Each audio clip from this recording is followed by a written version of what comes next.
Welcome to Shut Up and Eat. I'm your host, Ryan Miranda. I'm sitting now with Christopher Parks today How you doing? at Bar 41. I almost called it Underwood. That's okay. Yeah, we're getting. Well, you can actually. Let's start with that. Like, Let's start with that. how long has it been open now? 2 months? 3 months? 3 months. 3 months. Okay, so I came here the first week and it was Underwood. That's right. So I bought a cafe called Cafe Underwood with a liquor license. I then immediately changed the DBA to Bar Underwood to sort of differentiate the previous business and the business that I purchased. Do you think that'd be enough? Nope, apparently not.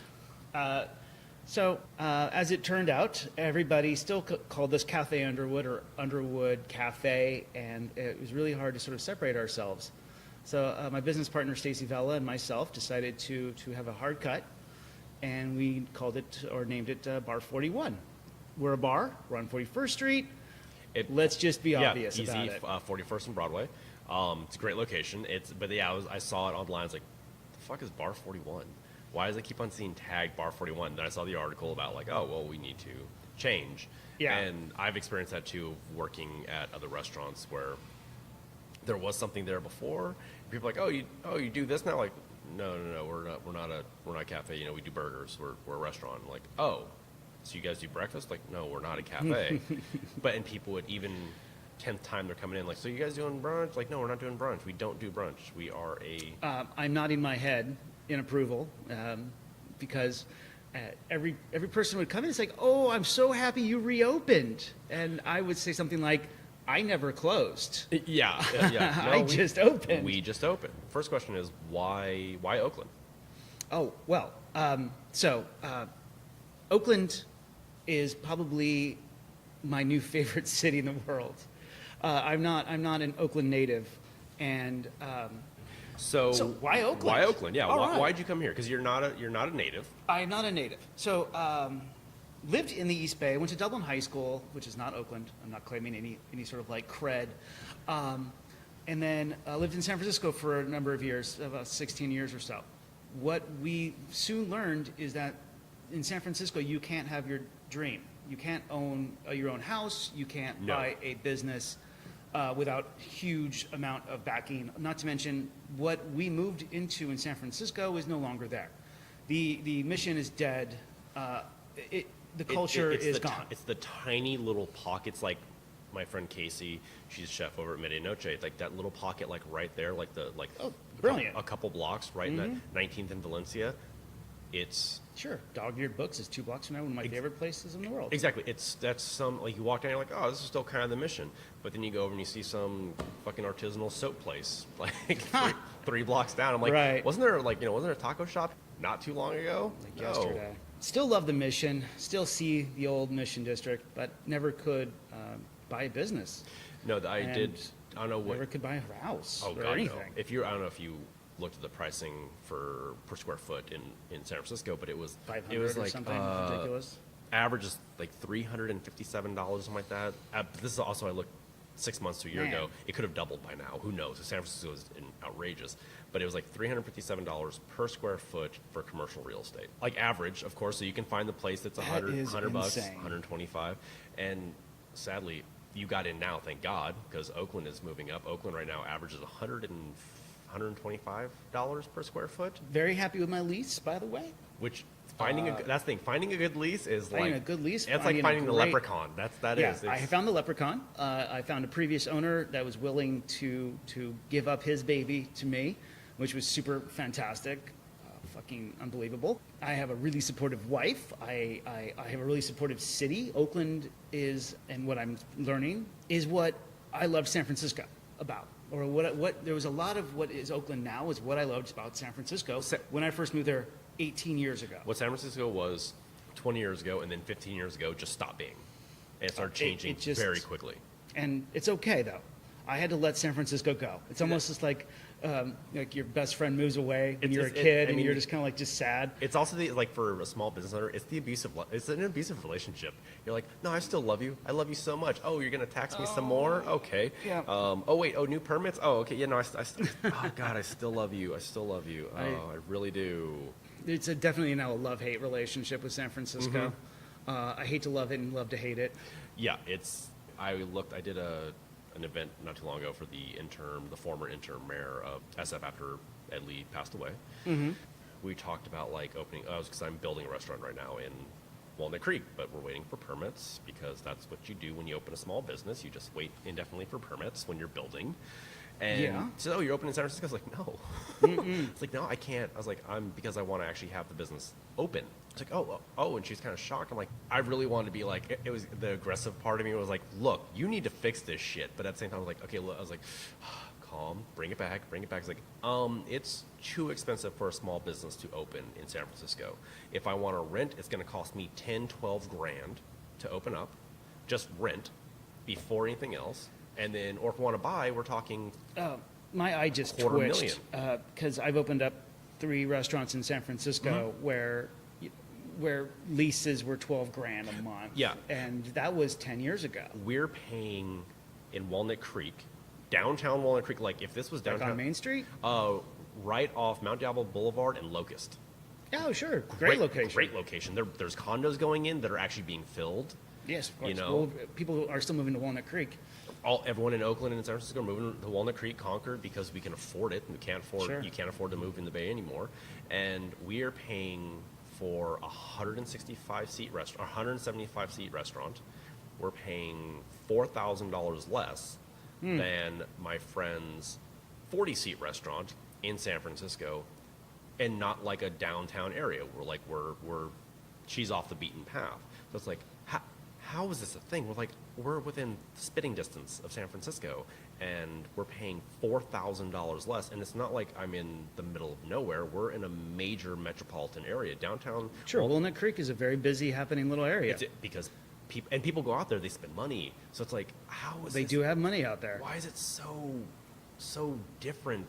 Well, I'm just happy that you're bringing more culture to Walnut Creek, because one of the slaps on them is the fact that you have to pass through the Culture Stop Tunnel to get over there. You really do. And there's a little bit of a stigma, like once you get past, get east of Oakland. Oh yeah, well, I mean, I'm a Bay Area native, and going to Walnut Creek, Concord, all those areas for a long time. It's like being in the Midwest. It used to be. It really was. It's like all of a sudden you're like, wow, there's Concord in the '90s was like going to Sacramento. Yeah, it was very. You had like the outskirts. You have Latino, Hispanic. In Walnut Creek, like downtown, it was very much. There's no diversity. It's actually soccer moms is what I always thought. It really was. It was very. I grew up in Dublin. It's very soccer mom, yoga it was like mom. Pleasanton and San Ramon and Danville. Which there's nothing wrong with soccer moms and yoga moms, but that's very much like that kind of stereotype of what you see the suburbs in every movie and TV show. That's what Walnut Creek was. Yeah. And actually, it's changing shockingly, like very quickly, mainly because like guys like you, guys like me who want to open up something, like shit. Right. You can't unless do it you here. find. Well, this was a unicorn. Bar 41 was a unicorn. Exactly. I'll never find this ever again. Oh, no. I mean, I've looked, and we're just like jokingly like looking at different places. I found a place on the edge of Beverly Hills. They cost less than a spot in Oakland. Was it like near? Oh, I don't even want to know. I lived in LA for a little while, so I kind of know the area. Doesn't even matter. When you're on Sunset Boulevard and you keep on going, and it curves around at the very like. That's towards Pacific Palisades. Yeah, when you get up there over to like that area, where all of a sudden you're like, wow, these houses are really, really nice. Everyone has perfectly cut grass. Yeah, and the hedges are 40 feet high because there's a celebrity behind it. Exactly, and you see people like walking down the street and they're like, hi, neighbor, and like they're being like, it's like weird, like where am I at? Or this is like the Twilight Zone. And it was at that end. Why is this costing me less than something in Oakland? This doesn't make sense. We could blame tech or blame whatever, but it's just that shocking. Like, I'm not going to blame tech, and I'll tell you why. It's that don't bite the hand that feeds you. I've made my living off of getting tech people full and drunk. So it's kind of like this weird thing of like, yes, I love to complain about how they, like the Google buses clog up Van Ness Avenue in San Francisco and ruined a lot of things, and we can go down that path. But the truth of the matter is when I was a GM in North Beach, or when I was a GM in Soma, or I ran per diem, or Noir Lounge. I was a Sue at Park Tavern. We had Every, a lot of tech guys walk in. You see those black Amex cards, and you know where it comes from. It comes from Sand Hill Road. Yeah. So you don't, But at the same time, I'm like, you're the reason why I can't buy anything. Yeah, no. And there was a. And that's what are you gonna do? It's a catch-22. It's like, cool. Right. You brought money in, but they're not spending like. Difference is in Walnut Creek with the money they have, they spend it. They go out and they spend their money. SF, it's like they're not spending nearly as much as what's coming in. They're acquiring more and more money, but they're not putting that money back as much as they could. That's the big knock on the technology sector of San Francisco, is that they're not putting back into the community what they have taken in.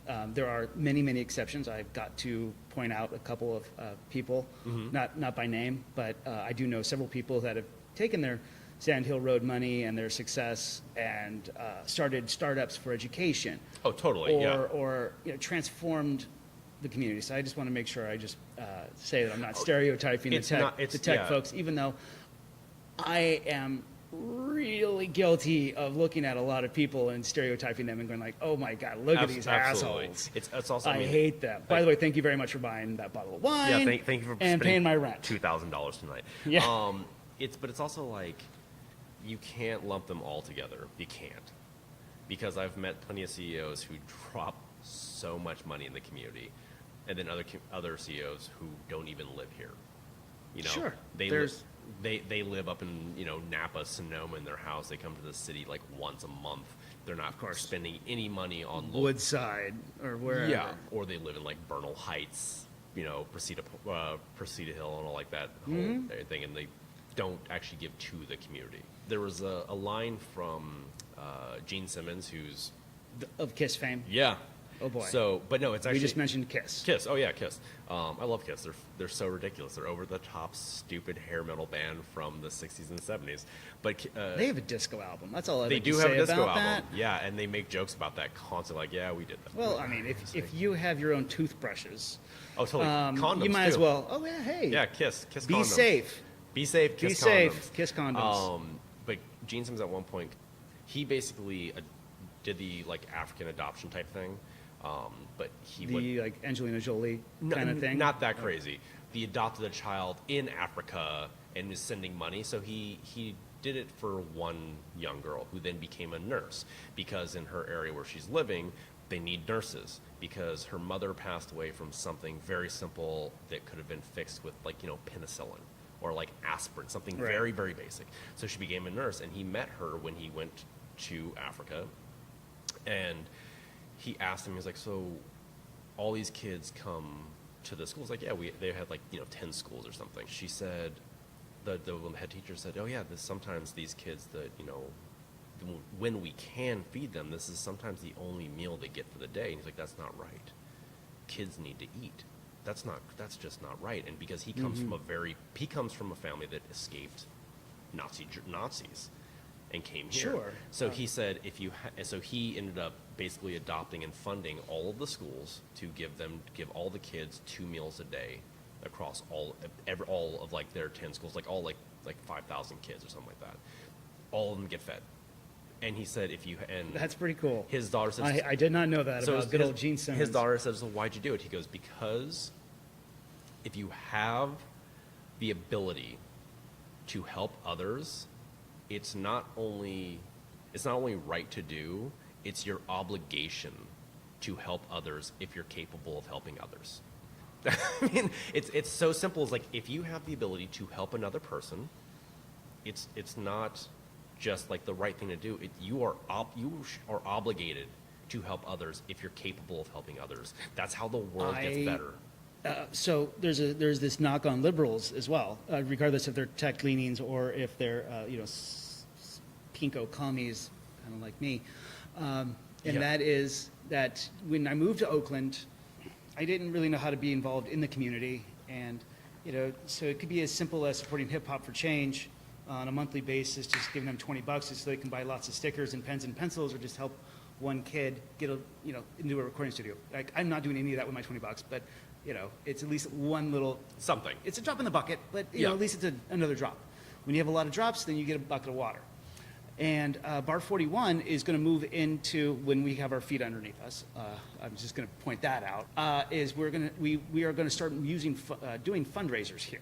Good. One of the things that I've got in motion with my point of sale programmer is to add an additional line to our receipts, so that there is a tip line for the bartender, then a donation line if you'd like to donate $1 to whatever cause, and we'll have monthly causes that we're supporting that month with signage, stickers, etc. And Perfect. so Planned Parenthood is something that's really big for me, since that was my healthcare when I was 18 years old. Oh, it was my healthcare for like 15 years. Right. It's my healthcare for a long time, more than it should be. ACLU. Southern Oh yeah, I Poverty wasn't a Law kid. I was an Center. adult. I was an adult using Planned Parenthood as my healthcare, which is not. I shouldn't Well, be. it's welcome to the Bay Area, and you live the restaurant life. Welcome to America. Hey, healthcare first. Best healthcare in the world. Yeah, that's just one of the many causes that I want to support. I also want to support LGBTQIA plus community centers, youth outreach, trans lifeline. Like Casey, same thing. Casey Nunes at Media Noche is doing the same thing. Their chef Cubano they have every month, the money's going to different causes. Oh, fantastic! So they're taking a percentage of the sales and it goes to Planned Parenthood. We can't afford that yet, but that's definitely where I want to go. Yeah, I want to support also like children's charities that are local. Like there's Oakland Tech is up the street. Oh yeah. I mean, so let's when we're there, I want to sponsor their uniforms for soccer or whatever. Who was it? It was Marshawn Lynch who bought backpacks, notepads, pencils, and all that for like every student at Oakland Tech and Skyline. Just like he had this big event, like here you go. Okay, but he's also a millionaire. He is a millionaire, but but he's number one Oakland. Like I hated Seattle Seahawks, and I still to this day would never ever support a Seahawk fan, No. except for my family, in-laws. I But can't stand the Seahawks. But I was like, okay, But it's damn. it's Marshawn. He's Oakland first. He's team second. He doesn't care. Yeah, no, he doesn't give a shit. That's what I love. That's what everyone always like. Best part is when he was a Seahawk fan, he's like, I'm just like in the interviews, I'm just here so I don't get fined. Yeah, I'm just here so I don't Next get fined. question. And then right when he got to Oakland, like, hey, what's up, y'all? Like, hey, oh yeah, no, it was great. We had a great game. And it's just like, wow. Now that you're in Oakland, you're actually going to talk. It's so funny. I think he was a closeted Oakland Raiders fan while he was playing for the Seahawks. I mean, I'm sure. he did he go Skyline or Tech? Tech. He went to Tech. I'm not 100% certain where he went to school. Because That's what I hear. he went to Tech. He's totally all about Oakland. Here's a new backpack. Yeah. Here are pencils for the entire year. What a great guy. Here are notebooks. Boom, done. For him, it's change, but it's still that's something. It's like he could have done anything, but he was like, you know what, backpacks. That's important. Something that people never think about when they're giving money. Honestly, or doing no, things you never like think about backpacks and pens, and what we should do is support teachers with guns. Oh yeah, that's All right, sorry, not not going into the politics. Yeah, I'm not- just kidding. For those of you, not who, not give them pencils because my well, yeah, they have to buy their own pencils, so I'm sure they can afford their own. dear God, yeah, that's a whole other. Anyway, so I That's did literally- not mean to segue into that. That's literally a podcast on its own of just teachers and funding them, Yeah, or the lack of funding. or very very lack of funding. So Oakland's stringing you well then. Oakland's amazing. I love Oakland. Everybody is so nice, including you. I try to be nice. We had an online relationship, met a couple of times in real life, Mm-hmm. And then it's just like only in Oakland. San Francisco is full of bastards and assholes. Yes, in the who are restaurant industry. who are not local. They're And they're not from here. They're Yeah, not and from I'm here. not from San Francisco either, so can't claim that. But when you walk into a place in Oakland, they're like, "Oh man, where do you work?" It's like San Francisco used to be that way. It was. When you order a shot of Fernet in 2003, people are like, "Hey man, where do you work?" Nobody cares in San Francisco. I mean, there's an odd bartender here and there. North Beach is one of the communities that is still community oriented and community first. For the most part, the entirety of Oakland is community first. You can walk into any bar in Oakland and strike up a conversation with the bartender, the server, the manager, and they're excited to have you there. And they're excited to share their story with you. Absolutely. And you can go to Uptown and see a great show for like $10, whereas like you can't do that in San Francisco anymore. I have a love-hate relationship with Oakland because I've been here for so long. Same thing, like I love to hate it. I hate to love it. Depends on the day and what's going on in the neighborhood. But I really wish that the Oakland government would do a lot more. Can you fix the potholes, please? Maybe Can pick we- up the trash. Can we just pick? Yeah. Let's start by fixing like some of the streets because driving down is like in my low car is like going on off road. I collected 3 or 4 screws Yeah. in the first year that I lived in Oakland in my tires. Replaced all the tires, and now I'm just like scared to drive down certain roads. I'm right there with you. You know, if for being in one of the richest areas in the nation, can we also feed our citizens? Maybe actually clothe them and house them? Can we get, well, you know, it's, why doesn't somebody go down to 27th and well, I talked about this with someone actually just yesterday, is that And- that area underneath the overpass that's become Tent City. so 27th and Grand? Yeah, kinda 27th and area. Grand. Yeah, that whole, I mean, it's from, shit, when you get off the freeway to 27th, it's like That from, little S curve. it's from 27th all the way down to Grand. Like that entire area is now, there's hundreds of tents there. And people are like, oh, they're just homeless. Like, yeah, they're homeless, but they're not. A lot of these people have jobs. Yeah, and they're still humans. They're still humans. And not all of them are drug-addled They're or humans, alcoholics. Humans first, let's fix that. 2, a lot of them have jobs. A lot of them have full-time jobs, but they've been evicted from their house or their apartment or something so that they could be demolished and put up a new $1 billion condo. Oh, or, yeah. And you cannot survive on a minimum wage job. Which is it, just used to be the definition of minimum wage. It used to be the minimum you could make to still actually live. And what, until all the Nixon and never mind. Okay. Nixon, Reagan, that whole era. Yeah. Trickle down, it works, except for it's not. It trickles up. That's the thing. Money trickles up. It doesn't trickle down. No, problems go down, money goes up. And speaking from like the small business aspect, it's like, okay, what the big business people who always act like they know so much about business, they know about how to make themselves a shit ton of money on the backs of other people, but they don't know how to, they don't make money for everyone because they don't look at it that way. They look at it just like, well, Yeah. I want more money. Their stockholders don't care. No, the stockholders don't care for the most part. But then you have the oddballs out there. You have like Elon Musk, who's like, Sure. every year they say that, oh, Tesla's a failed company, doesn't make enough money. He's like, we're turning a small profit. I don't need more money, and I'm putting out an excellent car. What do you want? And this is a shout out to a friend of mine, and if he does hear this, he'll know this. But they don't quite have their fixtures perfectly balanced. No. And so if you ever look at the door hinges, they're a little off. They're a little off. They're a little off. But that's for my friend, the Dapper Diner. Donovan. Yeah. Yeah. There's what If he, I don't know why he'd ever listen to this, because you're famous. That's why. I know. Yeah, all 4 of our fans listening right now. I know Dapper. We've met actually through Twitter, and he came to a couple of my pop-ups, and we have like 30 mutual friends, like everybody who's does from here. with him. We, but it's also a situation. You know, Tesla made in America. Hey. It's actually made in America. Not in China? It's Wow, not shocking. Made in China. You have a car that's made, it's American designed in America. Crazy. Bill Gates, who everyone gives him a lot of shit, but that man gives away billions of dollars of all kinds of like schools. Like, oh, what can we do this week? Oh, here's some more money. And someone asks him, Right. why do you give away so much money? He's like, I can't take it with me. And it's amazing. And one thing that he did that people never talk about is because it doesn't sell news covers and airtime, is you know what he's doing in Africa right now? Building roads. Wow. Because That's really cool. He put money into infrastructure. Something so simple as road work.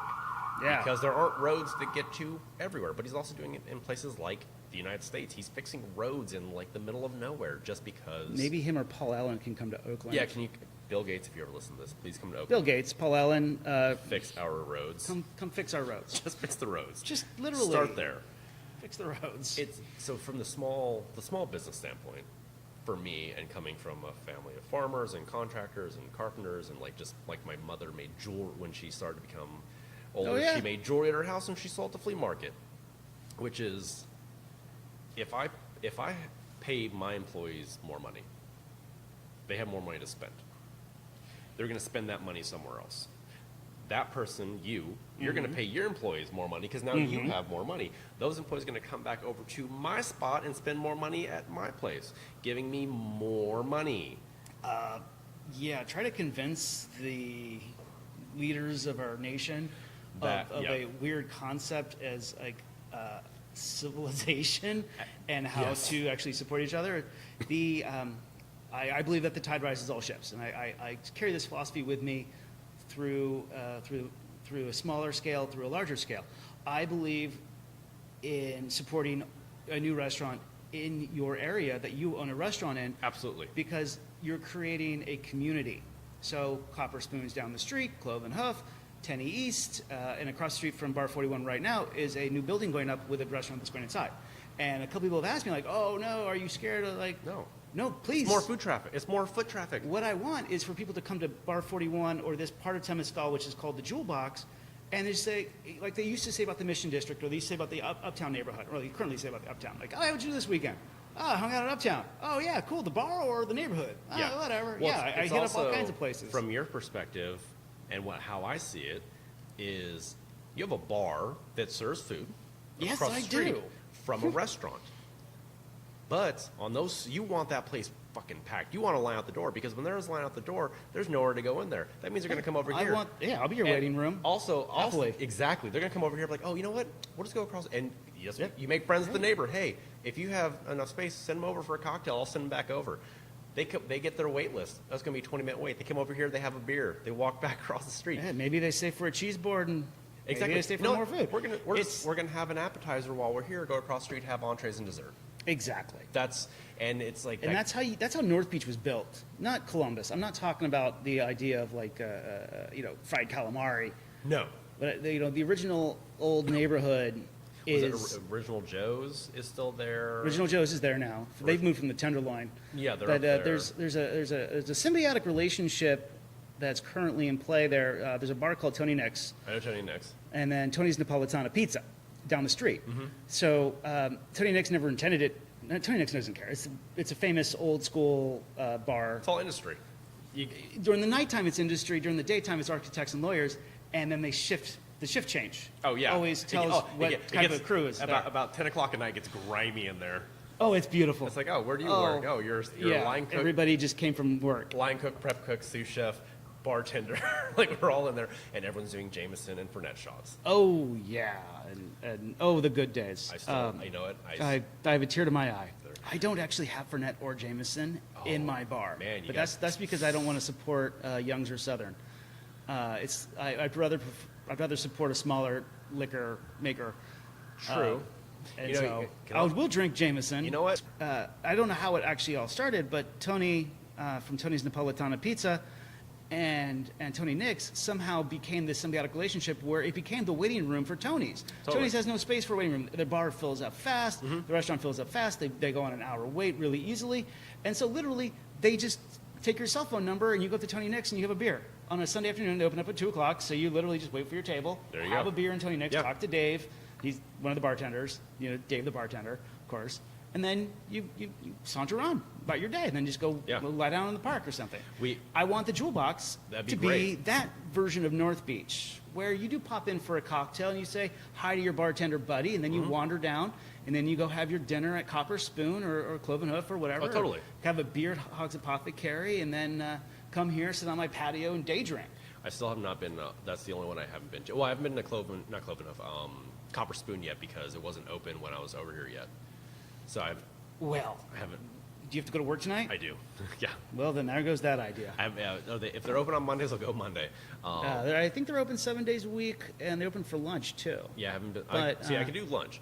Maybe one of these like later nights, because they're open till 1. Oh wow. So we can just go be fools. Yeah. No. And the owner is always there. I think she works like 24 hours a day out of 24 hours. Yeah. I'm a chef. I don't get out much. It's like, what's open on Mondays? I'm a bar owner. Yeah. I'm married. Yeah. Exactly. I mean, I go to Shakewell. It's one of my favorite go-to spots. Drexel Bar.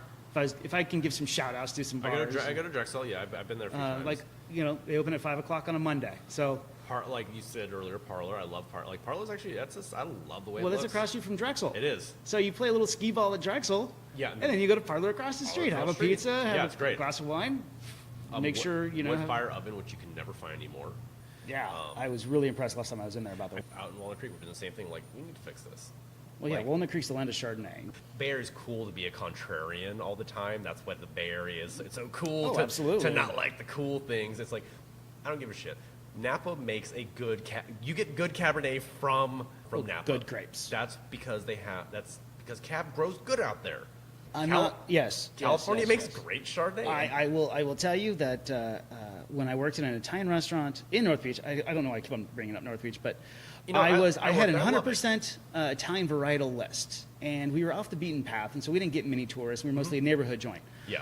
But I didn't have Pinot Grigio or Chianti either because that was just pedestrian to me, and I was a younger Somm whose arrogance came through, and it still does. I'm a horrible person. Somms, brewers, and winemakers, we're and evil. Executive chefs are all like nice. It's like, oh, he's an arrogant asshole. Well, yeah, he's a chef. Yeah, what are you gonna do? We're also sensitive, and don't look at us because we have social anxiety disorder too. There's a little bit of that, yeah. But I would sit there and every once in a while I'd get these conventioneers from Ohio or wherever their convention was, and they're like, well, where's your chicken Alfredo and your Pinot Grigio? And I'm like, oh, this is going to be one of those nights. Yes. Oh, yes. No. Now, I actually have Cab and Chard and whatever you want. I don't care. I mean, as long as you're happy, that's what I'm here for. California is, ecologically, it's mind-blowing. We have the biggest redwoods in the world. We have the only redwoods. Not true. We have the only redwoods in the world. When it comes to grapes and, the ecology of, and just, our agriculture here, Sonoma, Russian River, Napa, there's just so much. You can grow everything here. That's the best part about. There's a joke about California. It's like, what does your state have that you're famous for? Doesn't matter. We have one that's better. Anthony Bourdain, years ago, he came through with Eric Repair, and they talked about, he's like, we're going to do a taste test with you, Anthony, because, you smoke so much. Let's see if you can tell wine. He's like, okay, and he poured him a wine. He's like, oh God, it's a not very good Chardonnay from California because it's oaky as shit. Mm-hmm. And everyone's Chateau 2x4. Everyone's like, boo, boo. He's like, oh, fuck all of you people. He's like, I said it's a not very good Chardonnay. You guys make the best goddamn Chardonnay I've had in the entire world. Eric Repair right here will vouch for me. And Eric Repair just nods, like, yep, mm-hmm. He's like, you make good wine. Well, that's what we do. We have weather for it. We have good grapes. We got good grapes from France, Italy, Spain, New Zealand, everywhere. Brought them here. They love the land. We have good land. What are you going to do? And speaking of wine list, you have I went a little insane. So we're a neighborhood bar. Yeah. That we have maybe a dozen cocktails that swing in and out of classics to signature, and then probably a dozen or so beers that are pretty cool too. I literally put on 29 wines by the glass, which is way more wine than any neighborhood bar ever needs. And the reason why I did it is I have a retail license too. So I can literally sell wine out the door as a wine shop, except that this wine shop doesn't close till midnight. That's perfect. I thought it would be totally cool since there's a building going in across the street and there's an established neighborhood already. There is one wine shop in this neighborhood. It closes at 6 o'clock. You will have an amazing bottle of wine at midnight, and chances are if you're buying a bottle of wine at midnight, you're probably already drunk, so you don't care. And those are retail prices. You're not getting restaurant prices for the wines to go. That's great. And so that's why I kind of went insane on the wine list. But also, I wanted everybody for that retail aspect. We're going to be hosting winemaker tasting up in my mezzanine as soon as that's done. Health department, permits. The idea of having all these wines by the glass allows every single person to try a wine before you actually buy it. So It is that sort of tasting room experience. And it's guided by a guy who's wearing a plaid shirt. He just happens to also be a Somm. I can buy a Manhattan while I taste some wines here You and there. should. I know actually a master Somm who would drink Americanos, not the espresso and hot water, but the vermouth Campari thing. Oh, yeah. While he was tasting wines, literally all day long. I don't know. He had the liver of Superman. Oh, yeah. I once tried to. Well pickled. Oof. Well preserved. Oh, yeah. Because I remember looking at the first, there's a lot of wine here. Well, you're a Somm, that makes sense, but it's also thinking from the perspective, the small restaurant, this is a lot of wine for the neighborhood bar. Do it. I don't have the space, but yeah, I'm just going to do it anyway. Yeah, do it. And as you walk into the bar, Bar 41, you can look up to the mezzanine and you can actually see all the wine that I have just sitting there waiting for you. It's perfect. The upstairs mezzanine bar is going to be a library setting. And so you can actually feel like you are in a different place and not necessarily in Oakland anymore, and then sort of experience what a wine shop should. Also, there'll be wine classes, cocktail making classes, beer making classes, pickle making classes, and anything else I can think of. Totally. Including just reserve it for your 20 best friends and get really, really wasted while I serve you drinks. Get those private parties. Mondays. Oh, hey, we're kind of slow on Mondays. Get some people in here. Let's do it. Oh, you know? I had a really random board meeting for lunch. We're not open for lunch right now. Yeah, they gave us a few $100 to run out this space, and I literally just served them as if I was back at the olden days. Here's it was your me and my lunch. chef. We're both on salary, so you know. So what's holding you up for upstairs? Permits? Permits and at the health department above everybody else, and he signs off on any new kitchens or bars.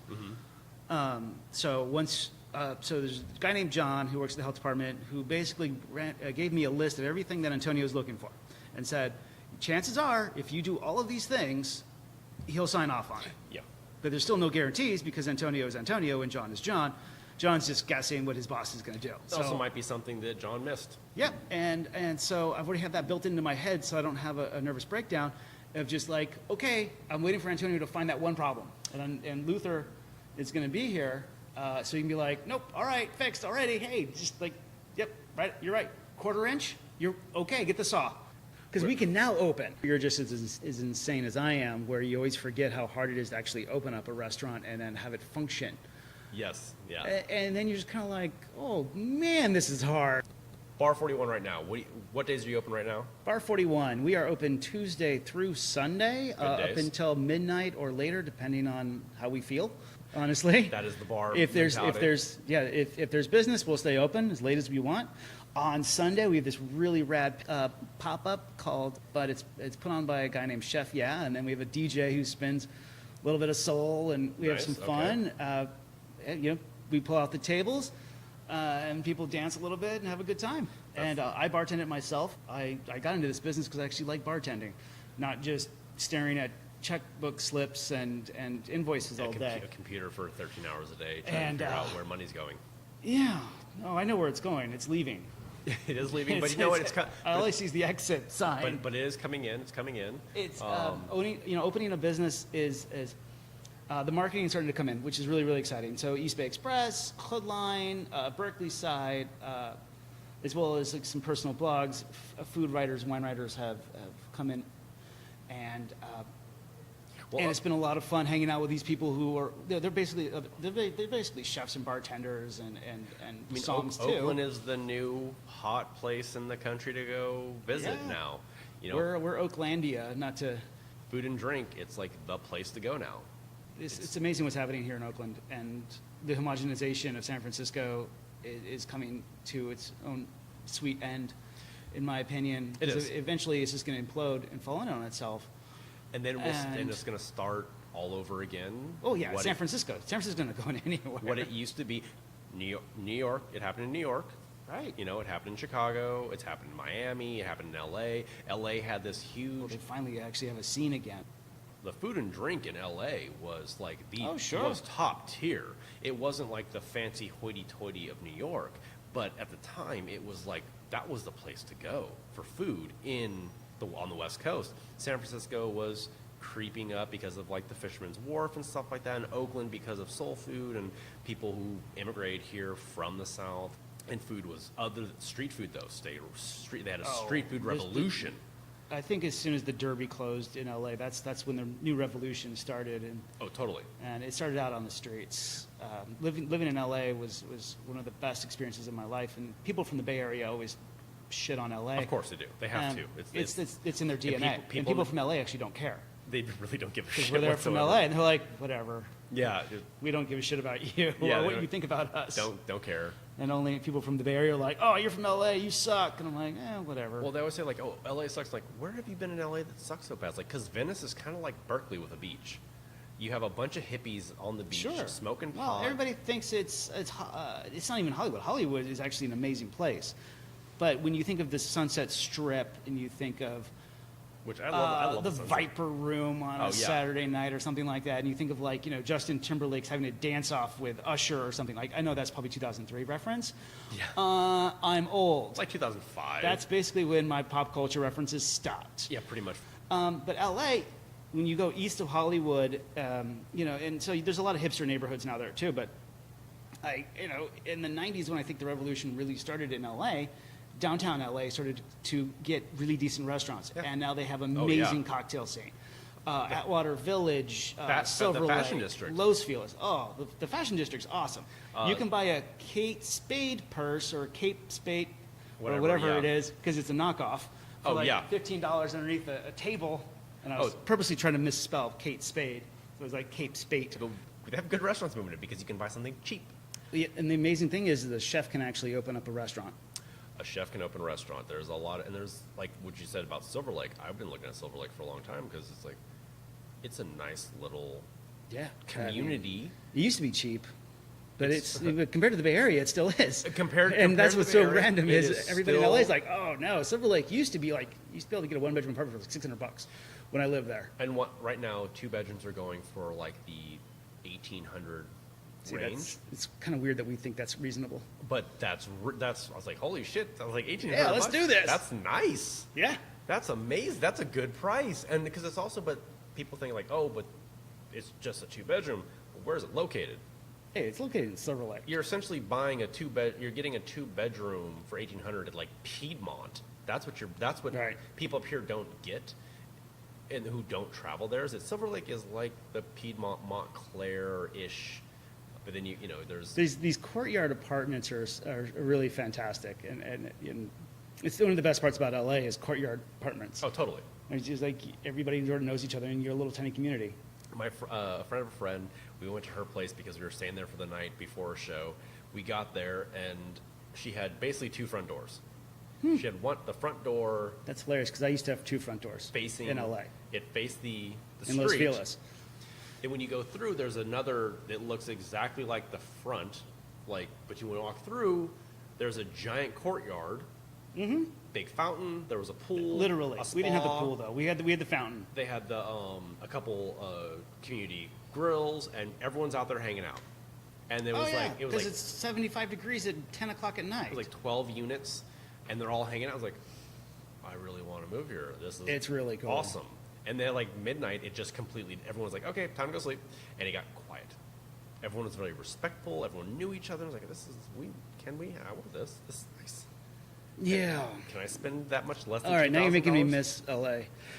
It's not too far. I moved from It's a quick LA in drive. 2000, so it's okay. Yeah. I go back and visit. I've got friends that live there. Hey, LA, like right They now. had one bad experience where they got stuck in traffic, and now they Totally. think it's like the devil's own city. Apparently, they've never driven in San Francisco ever in their life. Or tried to leave the Bay Area on a Friday. Oh, yeah, just take 80 at any time of the day. Actually, it doesn't matter. 2 a.m. Just be on 80 in the middle of Berkeley, which is also why now I never go to San Francisco because I can't come back unless you hop on BART. Well, also what I love about being in Oakland versus being in San Francisco is we're closer to stuff. We really are. We have better things over here. I can get to Sonoma much easier from here than I can San Francisco. Going over the Golden Gate Bridge is rough at that midday, but if you get on 80 at noon, not terrible. Not terrible. It's coming back that's a problem because everyone's coming back from north to. I used to teach wine up there all the time, and to get there took me about 45 minutes. To get home was 2.5 Oh, hours. totally.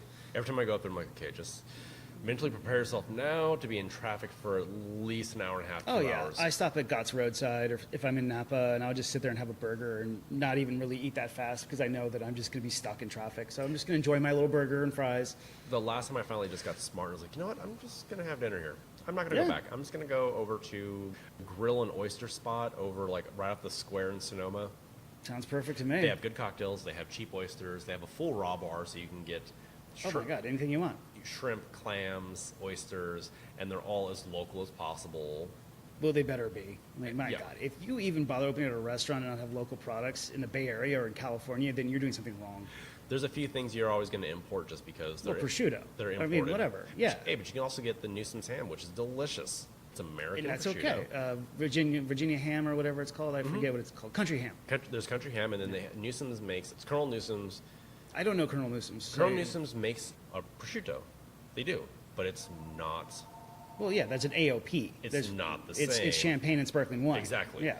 But it's goddamn delicious. I'm sure it's 22 months like San Daniele. Or fat Five- melts at room temperature, I'm sure. Oh, totally. You have to actually kind of keep kind of chilled, otherwise. Yeah, otherwise it just melts. The second it hits the, and it's got this really dark, like prosciutto has that more of a, it is dark, but it has that, it's a little lighter on the inside. This is like this dark blood red. Like on the meat. like Brassola kind of color? Yes, exactly. It's just dark. That's cool. But and it's got a thick fat cap on it. You know, they don't even cut that off. They leave it all on there. Are you kidding me? That's Lardone. It's delicious Oh. and He's a colonel. Of course, it's from Kentucky. exactly. So, you know, my love goes into Italy first, followed by France, then Spain, and then California, in that order for wine love. Now, then, it's my job to, I love all wine. No, that's not true. I actually don't. There are a But, few wines I've found that I I'm have not. an amazing Oregon Pinot Noir. I have a Washington Red by Christopher Sparkman. I have Randall Graham's sort of like his claret for $7 a glass. I have Santi Inez Cabernet by Beckman for $16, which tastes better than Napa at the same price point. You can't beat it. I That's great. bought it because it's that Napa style.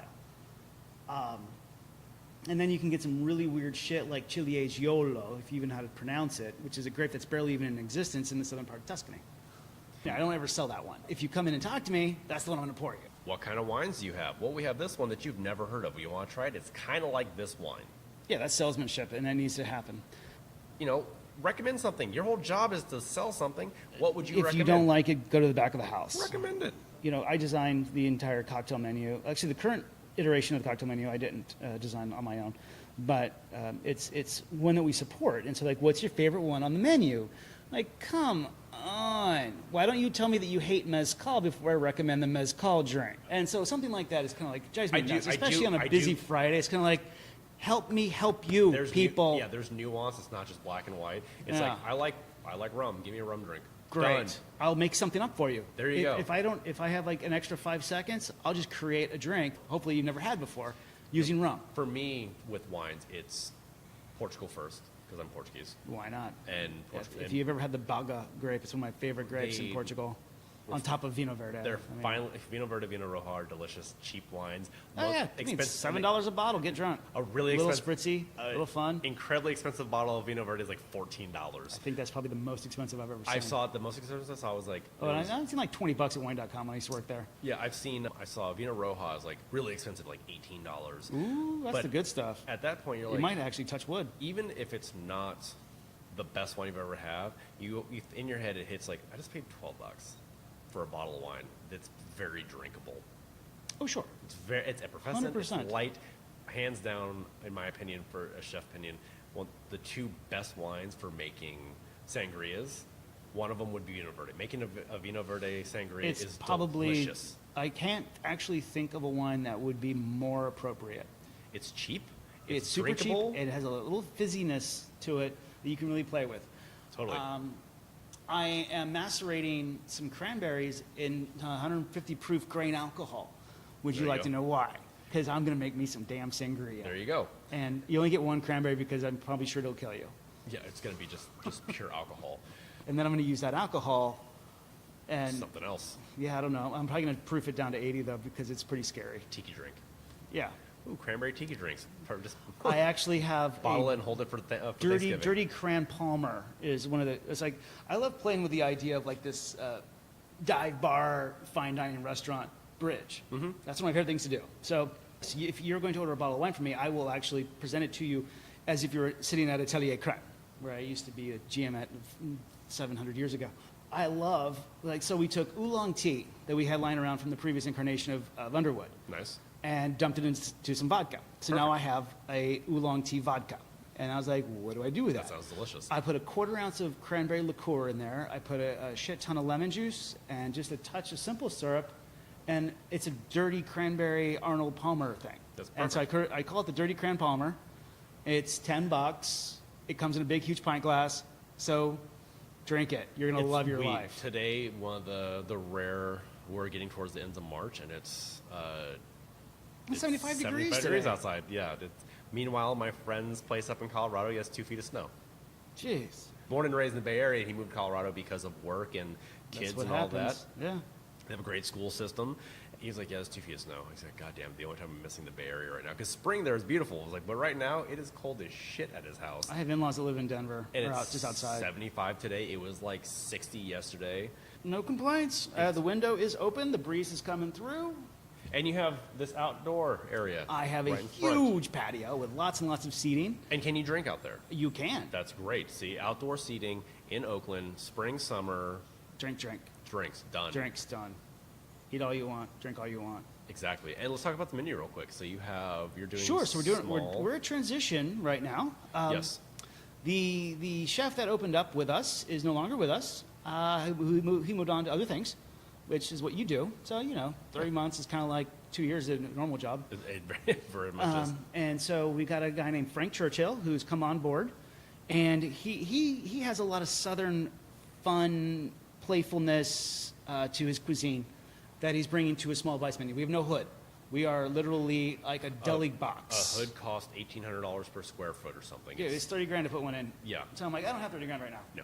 And not to mention, I don't even have any room. So he's not allowed to actually cook proteins in a non-hooded kitchen. So what he does is he buys really, really nice sausages, and he buys really, really, really good charcuterie that's made locally. And then, you know what? He'll make a country gravy, and he'll make some cheddar biscuits. And then he put the gravy on top of the biscuits, and yesterday he fed me that. There you go. And I just wanted to hug him right there. That is just amazing. Yeah, if you can't find a mortadella you like here, then you're not looking. Yeah, mortadella, you can get I mean, it's like super cheap, it's super good. really. So I had to explain it. It's like, what's mortadella? I was like, easiest way to explain it. It's really, really fancy, good bologna. Yeah, That's it's what probably it the is. best bologna you've ever had. I mean, that's right. it, that people, and there's always, you have the two in the spectrum. Why is it pink? It's the salt. Now leave me alone and just eat it. Frank makes some of the best grits. We're going to call it grits. He makes some of the best grits I've had in a long time. He mixes it with frisee, just to sort of give it the like lighter, brighter crunch to it, and he counters that bitterness with some heavy, nice charcuterie that he adds to it. Black truffles, shavings, not oil. I abhor truffle oil. I Yep. think it's just a way of cheating. It's also Unless you make your own truffle oil, and that's fine. Take truffle shavings. You can buy truffle shavings. they're cheap. They're really They're- cheap. for the most part, for truffles anyway. Make your own oil. Truffle oil just smells like fermented garlic or something weird. It doesn't smell like truffles. It smells like ethanol because that's how they extract it usually. Yeah, The cheap stuff. The cheap stuff is really like gasoline. It smells like gasoline. I'm all like, I will not use truffle oil. I use truffle salt We have truffle salt and Because smoked there's- Malden salt.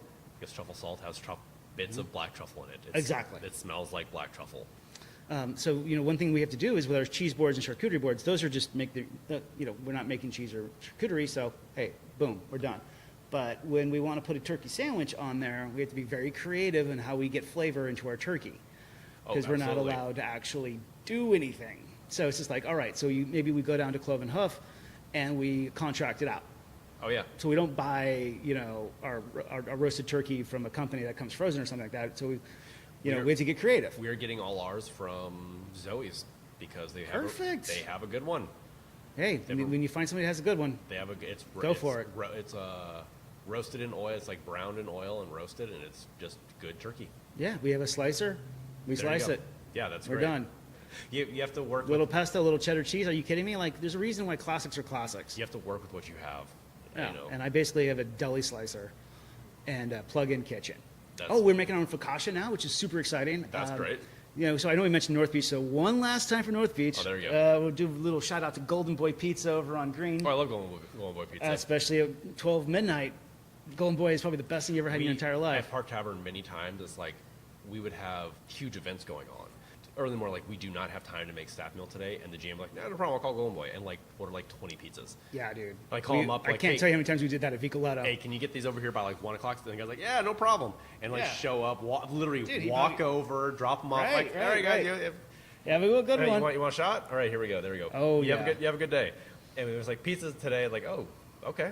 Like, yeah, we don't have time. Sorry, we have a 200 Are person. you freaking kidding me? Pizza day is the best day. D- Any day that you have pizza is a good day. Pizza Burritos day? will also count for that day. Oh, we've done that too. We're like, burritos? Yeah, let's Oh, do yeah. burritos. Are we Let's gonna do make burritos? burritos. Hell no, I'm gonna buy them, Dude, Like, give me. they already have their mise en place set up down the street. Why am I not going to Pete's right now? Give me $40. I'll be right back. Yeah. Can I get a? And so we are making our own the focaccia. Sorry, I don't speak Italian, and I apologize to anybody who actually does speak Italian for what I just said. And so we use it for our sandwiches because we have a panino press, of course. Because what else do you do with a deli board? And then, we have this grilled cheese and tomato soup that we serve. Classic. Well, that tomato soup, vegan, by the way. We got to get those vegans out there. Get the vegans in there. We just use that little bit of tomato soup, which is a really great tomato basil base, and put that a little bit on that focaccia. And then we put a little goat cheese, a little bit of ham, a little bit of extra basil, a little bit of whatever we want. Cross-utilization. Yeah, man, cross-utilization is the way to go. Throw it back in the oven for a couple minutes, crisp that up. Especially in a small, And you're small done. space. Oh, yeah. Easy. You're done. Oh, man. Also, one of the dumbest things in the world, that's also one of my favorite things in the world, is if you get a really great bread and you get a really good sauce, like a really good tomato basil sauce, you're done. You don't really need anything else. No. Just bread and sauce. bread and sauce. That's all you need. Bread I and sauce. lived on bread and sauce for probably the first 15 years of my life working in restaurants because that's all I could. Yeah. Hey, excuse me, chef, can I have a ramekin of whatever sauce is in front of you now? And I would go steal some bread knots from the warmer. Well, and it's like that was dinner. The chef's table with Ivan Ramen, where he's like, oh, I'm really hungry. And the Japanese chef takes a bowl of rice, whips up an egg, throws it on top with some nori powder and some sashimi and gives it to him. And he's like, oh, this is delicious. Yeah, that sounds really good. And it's just like, and a little bit of soy, and that's done. It's like, there's your meal. It's like a cheap meal. You have protein, you have fat, you have all that stuff. It's delicious. Oh, man, that egg probably just gives it so much umami on top of it. It's just that else. simple, like, can I just have some bread and some butter? Let's take that right now. It's like, what's all, we got sauce. When you have Perfect. really great butter and you have really great bread, what else do you need? Not much. I mean, don't pay $10 for a stupid toast. No, God. But I'm just saying. I will sell one. I will happily sell the hipsters. We had to keep $10 avocado toast because that was the #1 seller at Underwood.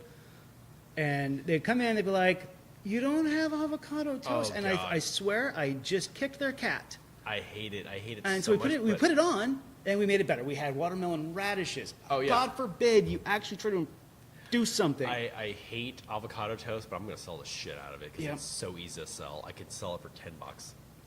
Easy. And it cost me 30 cents to make. Oh my God. We you smash a bunch of avocados with olive oil and lemon and salt and pepper. You don't even make guacamole. No, we were doing we had some really good olive oil from Southern California. Yay. Some I think ours is. I would have to check. I don't want to miss some lemon zest, some Aleppo chili, some black pepper, and Yeah, we did. Yeah. I think That sounds good. what was it? Oh, and then some. Can I have that now? We did some micro parsley on top. Oh, micro parsley. There you go. Look at that. That's fancy. Instead of super fancy, yeah. So we can charge that $12. Right. And we were saying it was Oh, like, you have to get bull's blood, micro bull's blood, if you want to know get super fancy. I actually love bull's blood. I love the way it tastes. It's so just like citrusy and. Well, I just bitter like and- saying it. bull's blood. It's like, what's bull's blood? It's that stupid leaf. It's a red leaf. Like, or like my Berkeley Bowl, they carry micro arugula, which is delicious.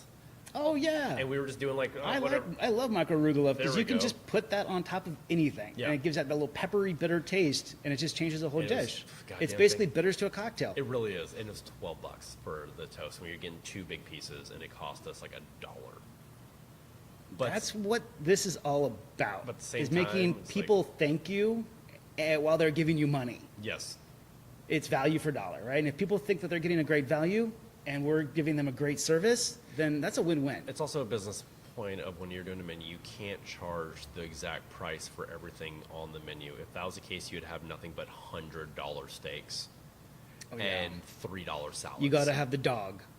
You bury it on the menu, but you know it's the most popular item anyway, and you're just like, I don't make any money off of this. No, I'm just making money on the cocktails tonight. your steak percentage is like damn near 40.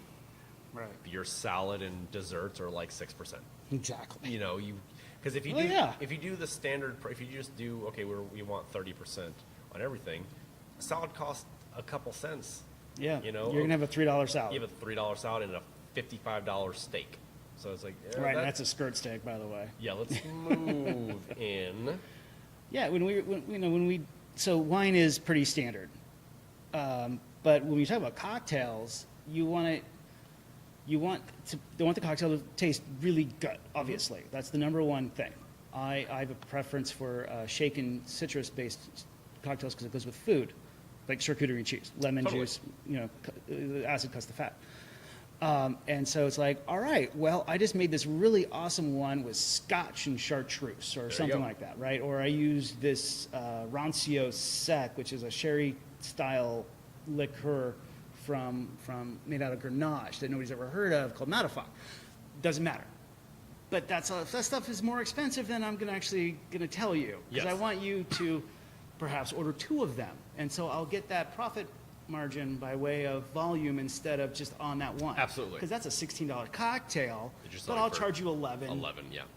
And I decided to choose, all my cocktails are 10 or 11 bucks, We're doing which is, I think is pretty standard for Oakland right now. oh yeah, we're doing You know, we're doing my- 13. Yeah. You know, My well is 8, but my well is also really good. It's Four Roses as the bourbon. which You is, can't I go love, wrong with Well, that. I love Four Roses because Four Roses is very cheap for what it is. Yeah, for amazing bourbon, it's cheap. It should be because it's a little more for wholesale pricing. It's a little more expensive than Jack Daniels. Mm-hmm. Like But I'd rather have Four Roses I'd than rather have Jack Four Roses. Daniels. Although Jack has its place. Jack definitely has its place. Jack will always and have its place. Jack is amazing as what it. Jack is a yeah, it's Jack an American was staple. a Jack, Jim, and John, or Yeah, Jack, Jim, and John Jose. oh no, it's Jack, Jim, and Jose. It's there's certain things like Jim Beam, Jack Daniels. They're never going to go anywhere. They're American. They are American staples. They need to stay. Right, but that's not the bar we're trying to have. No, but if you like and Jack- if you like Jim Beam, I've got a bourbon that tastes. There you go. It's better and cheaper. No, you can't get cheaper than Jim Beam. I didn't mean that, but it's better for the price. You have like Jack and Coke. Shit, just give me Jack and Coke's delicious. It's one of those classic, just I like know somebody got kicked out of There a you bar go. for ordering a Jack and Coke, but that's neither here nor there. Yeah. That was at Ob Zam Zam, if you know it. It was a Yeah. martini bar, and if you didn't order a martini, they kicked you out. And so I quickly just said, in a martini glass. there you go. And the bartender was like, all right. Yeah, can I have rum in a martini glass? Thank you. Yeah, Yes. so Well, I had a cocktail the other night at Michelle over on the lake. Michelle Bistro? Yeah. Yeah. And it was called the French Blonde. And Ooh la la. my date, she got basically the Manhattan. They set the Manhattan down in front of me, and they set the the girl. Oh, of course they The did. girly drink in front of her, and I was like, man, can I get my fucking drink? She passed over, and like, here you go. I'll sip my bourbon over here. I was like, whatever. And I took a sip, like, you missed out on this one. Yep. And it was Lillet Blanc, which I love Lillet Blanc. It's delicious. I have Lillet Blanc in my refrigerator at home. Fresh grapefruit zest. They actually zested into it, not like a twist not a or twist. a peel, and gin. So it tasted like That's fantastic. It tasted I would drink that right now. it tasted like a really well done lemon drop that's not sweet, Yes, of but with course. grapefruit. It was like that. I was like, oh, like almost like a Paloma type ish. Yeah. But it was like super fresh. I'm like, you have to try this. She tries like that's delicious because it was just you could taste the gin, but not too much. right. The Lillet Blanc made it nice and sweet without being like that syrupy sweet, and then just bitter citrus ruby red grapefruit. Oh, I love it. Fresh grapefruits from California, Hey. and it's like, yeah, we're gonna take. Tis the season. And she said, yeah, this is the last week that we're gonna have it because grapefruits basically are on their way out in the next couple weeks before they start not being. You can still get them, but they're not gonna be delicious. Where I'm waiting for the asparagus cocktails to show up. Asparagus just hit. I know. Asparagus is here. Berries right now. I know. Yeah. I know a lot of bartenders like, oh, berries and cocktails. But you know what? Golden raspberries, delicious. Really good local red raspberries. Driscoll Farms, Central Valley. They're delicious right now. They're amazing As long cocktails. as you strain it. I'm planning on making a red raspberry shrub really soon. Possibly this week. Yeah. Right now they are delicious. They're not quite as sweet as they're going to be like in a month from now. I am more excited about stone fruit in the late summer. Absolutely. When I get peaches and nectarines, and then I mix it with lemon juice to sort of create a brighter, fun cocktail that's not sweet. Totally. That's what I'm looking forward to, like Bellinis with that. At one point, we were getting at a restaurant many moons ago. We were getting the not unripe, but they were the first of season white peaches that are really hard and crunchy and kind of sour and bitter. Those can go one of, yeah. We cut. They were not one that you want to sit and eat. They Right. weren't. They weren't juicy. They didn't have that peachy flavor. They were very tart. So we cut them I know all. that. I know that taste exactly. And it has that crunch to it. So we sliced a bunch of them for garnish. But then we were taking them, pitting them, and juicing them, and having this. Did you have to add sugar to it? No, the bartender wanted this like bitter, citrusy, crunchy like Cool. flavor to it. Yeah. But at the same time, it's like tastes like peaches, but not quite. It just had this weird flavor into it. It was like vodka, squeeze of lemon juice. Call it a day. Super simple, chilled in a martini glass. There you go. There's your cocktail, and we're like, all right. It was super cloudy, which was the best part. It had like this really cloudy color from the juice. Nice, little hazy. Yeah, and you could actually see it like swirling inside. And then we took a sip, and we're like, oh, that's really. It was just so refreshing. And Honestly, you're just making me thirsty right now. yeah, man. there we go. I'm the person who's like, I'm a rum drinker because I just will probably never have its day in the sunshine like all the other liquors, because people always just, oh, it's too sweet. Like there's plenty of rums that are not sweet, that are very. It's just not in vogue right now, no, and that's all there is to it. No. There is it hasn't been on a rap album or a rock and roll T-shirt or anything like that. No one has written a song about rum yet. All you have is college-age kids drinking Captain Morgan. Exactly. And when they don't graduate from Captain to a better rum, they graduate to a better liquor. Not saying that rum is, Totally. when you graduate from Captain, that rum obviously has its like. Now I'll just push the bourbon. Now I'm just Right, a bourbon exactly. drinker. So now they switch from the Captain Morgan and Coke, which is a pretty sweet drink, Very, yeah. and then they usually move to bourbon and Coke, and then they move to just Manhattans Just or whatever. Manhattan. And then, okay, we'll just have the bourbon. Yeah, let's- just do it on the rocks. Let's just cut out the middle, man. Just give me the Or bourbon. just give me a bottle of Jim Beam and we'll walk around the park. Oh, totally. What? No. Well, there's no. a great company from San Diego called Malahat Distillery, and the Malahat was a rum Great runner. name. The Is Malahat. it the name of a boat, I think? It was a boat. It was Yeah. a rum runner. It was a three-mast boat that was faster than everything else in Wow. nothing could catch it. And as a rum runner, it would go literally take the trip around South America and like run rum. That's during Prohibition days. Yeah, that's what you do. So they called it the Malahat, and they do rum. I think they do a lemongrass one. They do a black tea rum. They do a spiced one with wow. a traditional Caribbean spiced rum with the vanilla and all that. Then they do their straight up like the silver rum, which is the highest alcohol one. It's really high. It's an overproof rum. No, like cask strength, Navy strength, something like Yeah, along those lines. like the Navy grog type thing, like strong. It would definitely kill whatever's ailing you is going to kill. But it's just good. They're doing good rum, doing it properly, and the guys were like, "No, we like rum, so we made rum." And I feel that when you have places that are doing really high-end cocktails with rum, and they're using it and inventing it in different ways. Of course, you have Smuggler's Cove in the city. I love Smuggler's Cove. Of course you do, because it's a rum drinker's paradise. In Alameda, Forbidden Island. Do you ever go to the Tiki Bar over on Piedmont? I do. All right, Kona Room, I think is what it's called. Kona Club. It used Kona to be Club. King's X. Oh, I didn't know it was King's It X. was but King's X way back in the I day. found the Kona Club by a random chance. I was meeting somebody at a coffee shop at 5 o'clock, and I was like, this is stupid. I don't want to have coffee at 5 o'clock. Yeah. But it was a business meeting, and so, you had to go to a coffee shop. Yep. Couldn't go to a bar, because I didn't know them that well. Can't have a cocktail. But I was just like, all right. So as soon as so I was walking around the neighborhood before the meeting, saw the Kona Club, kept it in the back of my head, and then immediately, as soon as that meeting was over, I was like, rum drinks, let's do it now. I want Coco Lopez. I want pineapple juice. A zombie. Yeah, I want the deal. I want the stupid umbrella. Oh, totally. And they ham it up there, and it's fantastic. And the drinks are super on point. Bartenders are amazing.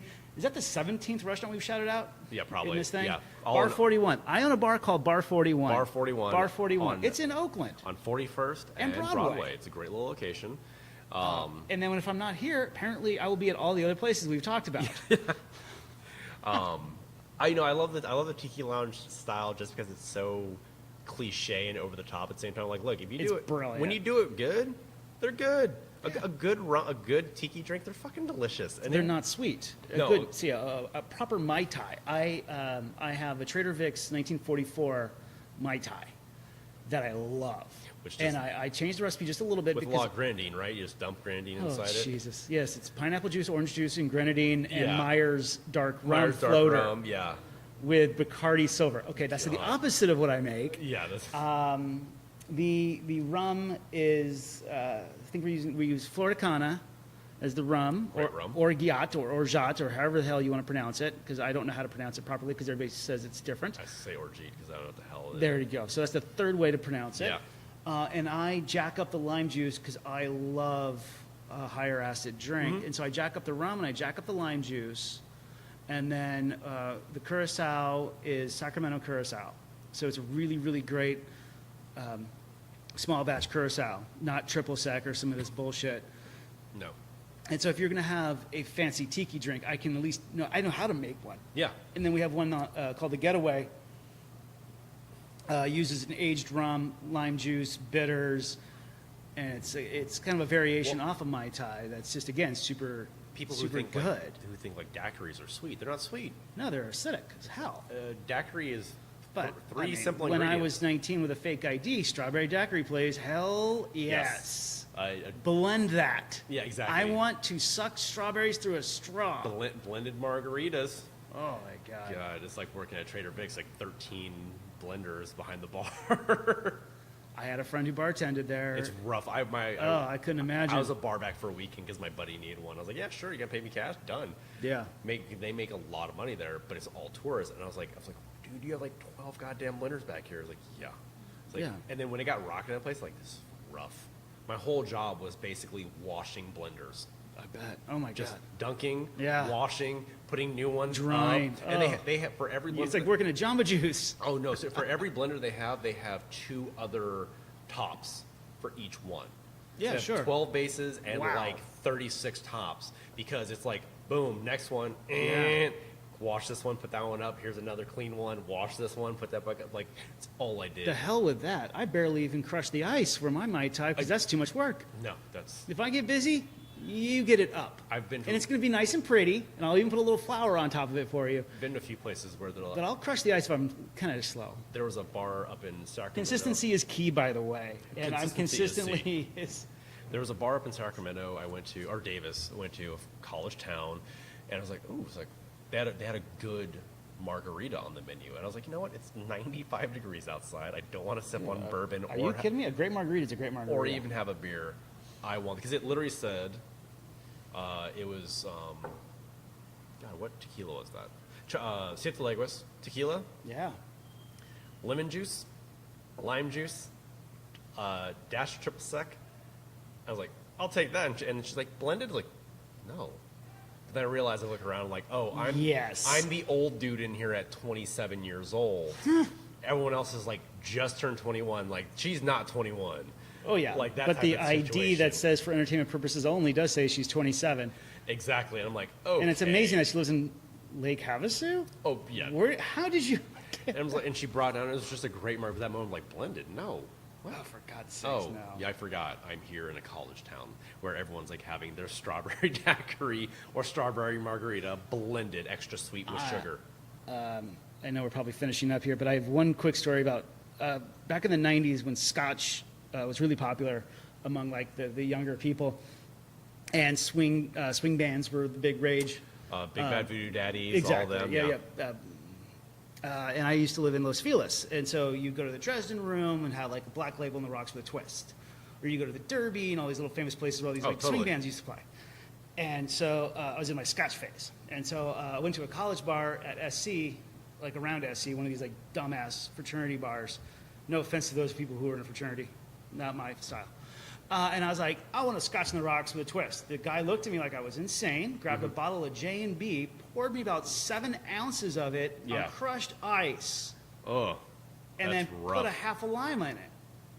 And I was like, wow, this is horrible. Now I have to I have to strain the Scotch through the crushed ice. Yeah. And it's J&B, which is, anyway, Gasoline. yeah, it was my fault. Went in a college bar, Oh, yeah. beer and a shot.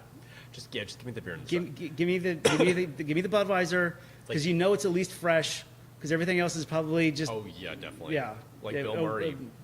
taking over bars. He does this every once in a while. It's the kind of the urban legend. He'll go into a bar, steps and goes, yeah, and he'll just like walk behind the bar and like, oh my God, you're Bill Murray. Like, yeah, I'm gonna have 2 more shots for the evening. And he'll get back there, and no matter what happens, you go up there and like, yeah, I'll take 2 bad hands. Like, cool, shot of tequila and a beer, and he'll pour shots of tequila. Like, there you go, and everyone's just like, okay, but what are you gonna say? No, It's Bill Murray. Fuck you, Bill Murray. That's not what I ordered. I ordered, he's like, oh, shot of tequila and a beer. Here you go, and that's just what he does. Then he'll just take pictures, gives life advice to kids, and then leaves. God bless America. If I was Bill Murray, If I was that level of Bill Murray, I would do the same exact shit. Oh, I'm going to come in here. I'm going to bartend tonight. Okay. if Bill Murray walked into Bar 41, 308 41st Street, Oakland, California. There you go. At Broadway. I would just do tequila shots and beer with him, and I'd be like, "Are you Yep. kidding me?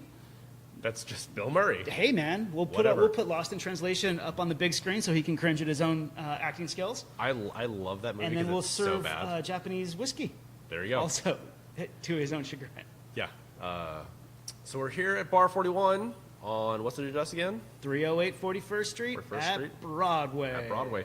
Literally, you're driving up Broadway into the Oakland Hills-ish area. You make a left on 41st, and it's the building right there. It's the building right there, and if you want to go buy a car, Subaru's up the street. Subaru is right up the street.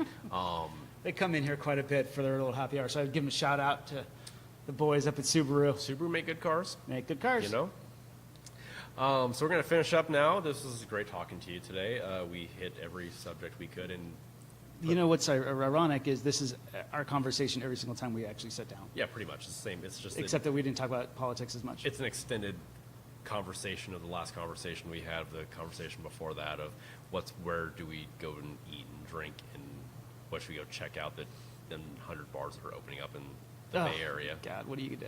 Yeah, well, it's been amazing. Thank you so much, Ronnie. Thank you, sir. I feel very honored to be on your little show. I thought of you. I was like, hey, new restaurant bar owner in Oakland. Let's give a shout out to the locals. I'm trying to do that as much as possible. All the people who are Well, when here. you become big and famous, and I see you beat Bobby Flay, not saying anything. I Yeah. don't want to jinx you. I'm gonna be like, I knew him Exactly. when he just had a podcast, Yeah, we have a podcast with 4 listeners. and now he's the next Guy Fieri in the grocery games I would host. bleach the fuck out of my hair in a heartbeat if they're like, you want to Dude, if I got to drive a '68 Camaro, seriously. yep. When I was- fire on shirts. In a bleach heartbeat. blonde hair, Done. sunglasses on backwards. Hell yeah. I'm done. Without the homophobia. I'm doing that in a fucking heartbeat. Done. I'm doing that now just for fun. Exactly. We're gonna have a Guy Fieri night at Bar 41. We're not actually gonna do this, No, that's but it'd be kind of funny. We all get wigs and sunglasses and stupid shirts. done. I already wear the Dickies. There's a so I great think that story of works. how he got those shirts. Yeah. But anyway, this was Shut Up and Eat. I'm your host, Ryan Miranda, sitting down with Christopher Parks at Bar 41 at 308 41st Street at Broadway. Come in, get some drinks Tuesday through Sundays, opening at what time? We open at 5. And you're open till, well, whenever they We stop close. pouring. Yeah, that's You know what? open when we open, close when we close. If you are Ronnie and you bring in some of Ronnie's friends, I tend to stay until the law says I have to close. Yeah, we were too damn late. What? Huh? Never no. mind. Nothing's ever Anyway, happened. thank you for listening to Shut Up and Eat. I'm your host, Ryan Miranda. All right. Bye.